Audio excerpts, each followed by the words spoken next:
नमस्कार, बहुत बहुत स्वागत आपका। मैं हूं आपके साथ मनुरा सक्सेना। यूक्रेन ने जिस तरह से रूस को घर में घुसकर मारा, उसके बाद इसका बदला रूस ने भी लिया है। 172 ड्रोन का बदला 472 ड्रोन से लिया गया है। 24 घंटे के अंदर 472 ड्रोन यहां पर छोड़े गए। एक बड़ा नुकसान यूक्रेन को हुआ है।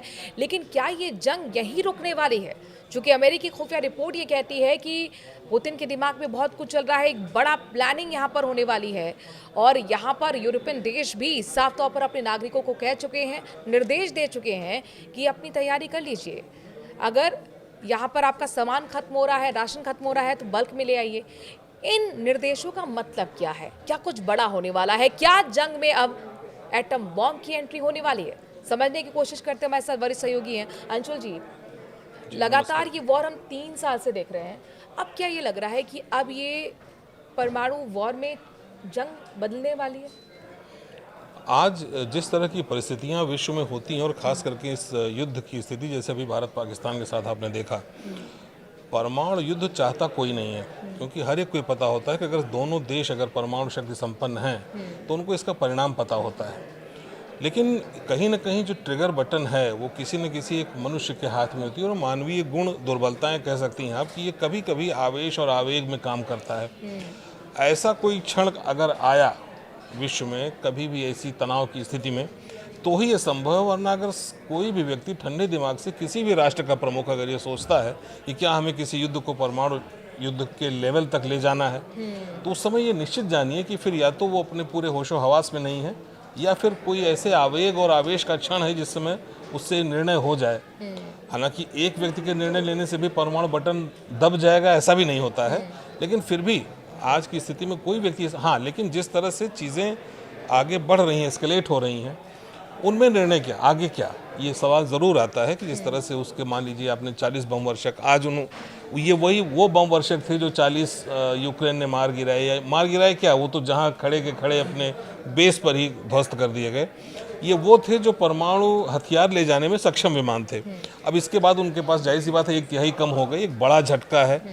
इससे एक लगता है कि इसके जो प्रतिक्रिया में वो कहाँ तक जाएंगे आगे, ये बात सारी ठीक है, और निश्चित तौर पे इसका रिटेलिएशन वो किसी न किसी रूप में करेंगे भी और कर भी रहे हैं। नहीं, लेकिन रूस तो ये देखा गया है, पुतिन का व्यवहार रहा है कि जब जब यूक्रेन ने चौंकाया है तो पुतिन बहुत ज़्यादा विनाशक, बर्बरतापूर्ण और बदला लेने के लिए उतारू रहे हैं।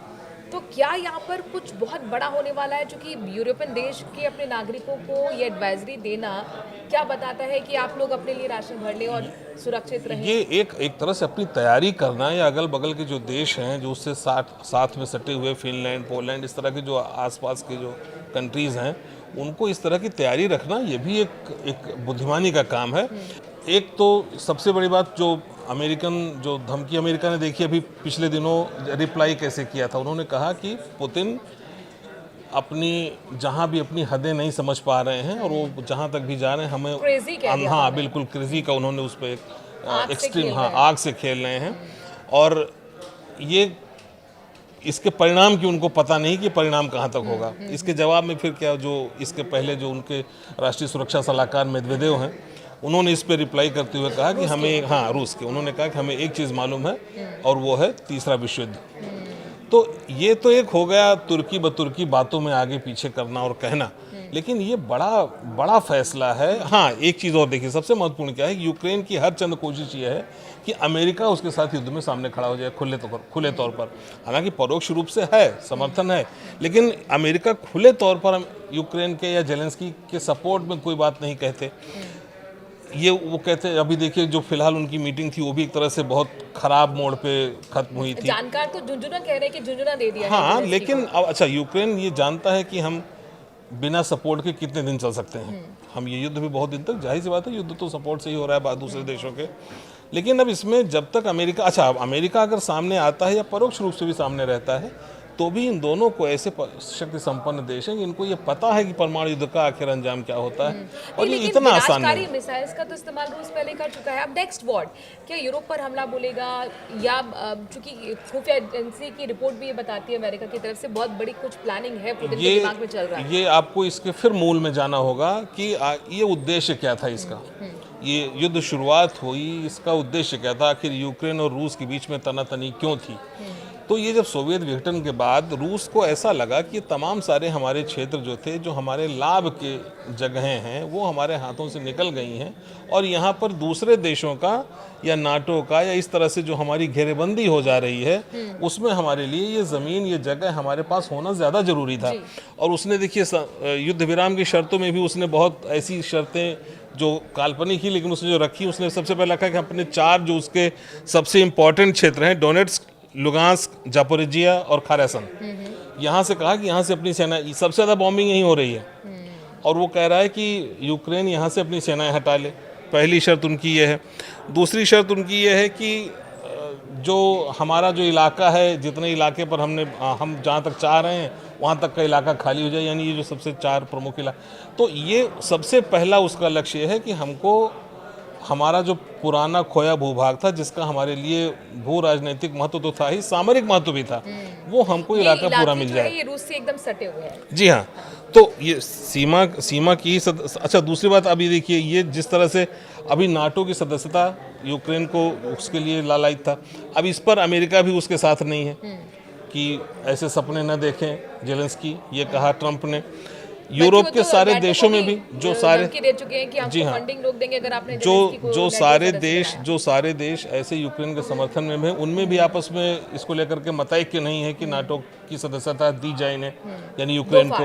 हाँ, उधर रूस की भी ये शर्त है कि अगर नाटो और ईस्टर्न वर्ल्ड और पूर्वी तरफ आया तो हम युद्ध विराम नहीं, इसको पीछे आप कीजिए, नाटो की शक्तियों, इसको आप ये जो मतलब आगे बढ़ने का मतलब कि और आगे के देशों को आप अपनी सदस्यता न दें। नाटो के आगे बढ़ाने का मतलब ये हुआ जी।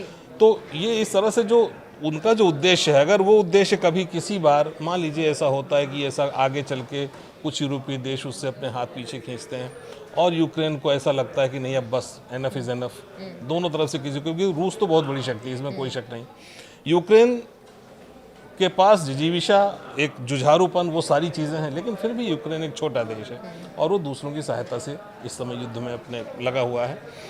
ये कोई मोड़ ऐसा आ सकता है जहाँ पे पुतिन की शर्तें पूरी हों और ये सीज फायर जैसी स्थिति बने, लेकिन वो फिलहाल अभी ऐसे कोई लक्षण न दिख रहे हैं। यानी कुल मिलाकर ये युद्ध अभी लंबा चलने वाला है। आपको क्या लगता है इस युद्ध को लेकर, क्या वाकई यहाँ पर दोनों देश मान जाएंगे, सीज फायर होगा या फिर युद्ध खत्म करने की कोई ऐलान होगा, या फिर ये युद्ध अब परमाणु जंग में भी बदल सकता है? कमेंट करके अपनी राय ज़रूर दें और ये बताइए कि आपको ये पॉडकास्ट का एपिसोड कैसा लगा। कमेंट के जरिए आप अपनी राय दे सकते हैं। नमस्कार।